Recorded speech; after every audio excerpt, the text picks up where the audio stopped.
everyone. Have you ever wondered what throwing a basketball, launching a rocket, or designing a suspension bridge all have in common? They all follow the exact path of a single mathematical shape called a parabola. When you shoot a basketball, horizontal speed is constant, but gravity constantly pulls the ball downwards at an accelerating rate. That squared force from gravity turns the path into a curve, which is modeled by a quadratic equation. At its core, a quadratic equation is a single variable polynomial equation where the highest exponent is 2.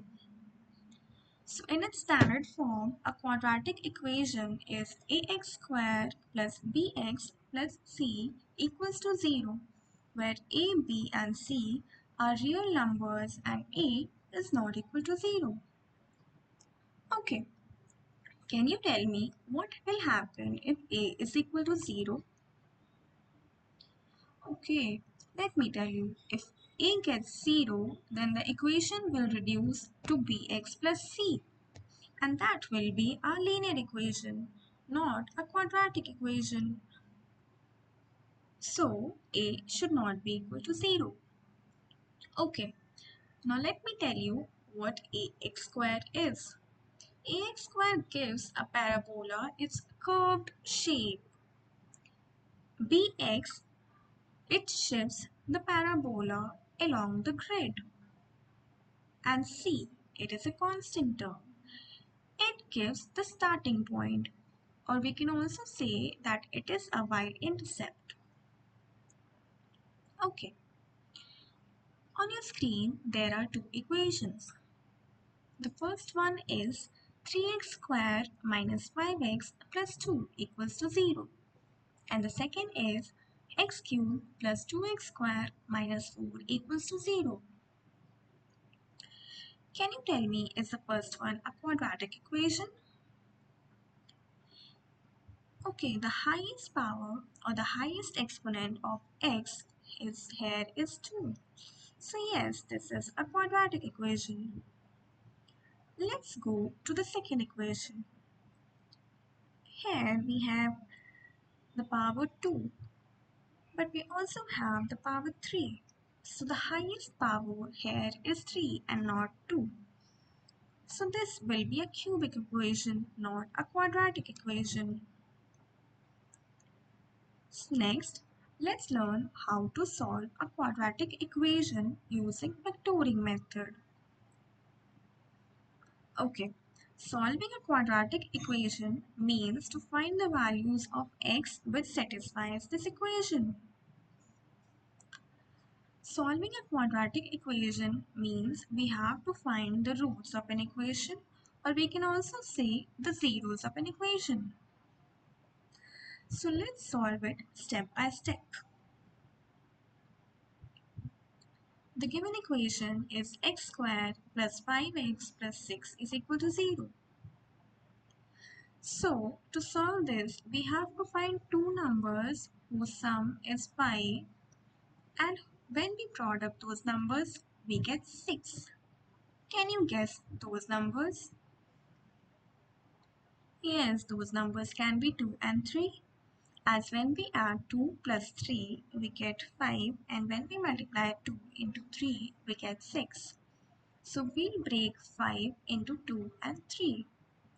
So next step, we'll write x squared plus 2x plus 3x plus 6 is equal to 0. Now we will take whatever is common from the first two terms.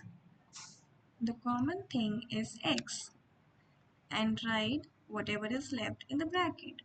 So we get x plus 2.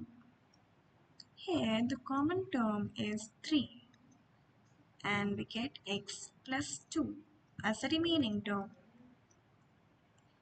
X plus 2 is again common, and we get x plus 3. Okay, right hand side is 0. It means either this is 0 or either this is 0. So we write x plus 2 is 0 or x plus 3 is 0. So we get x is equal to minus 2 or x is equal to minus 3.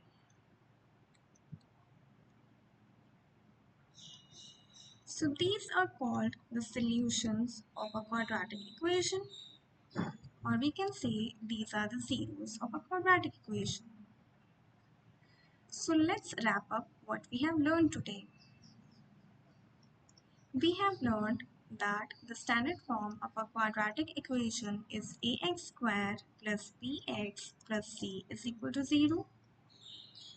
Next, we have learned that the highest exponent of a quadratic equation is 2.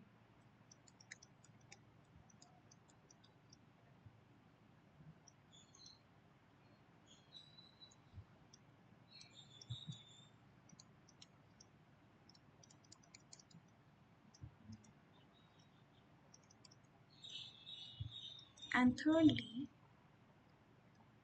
we have learned that we can solve a quadratic equation using a factoring method, and we get the roots of a quadratic equation by using a factoring method.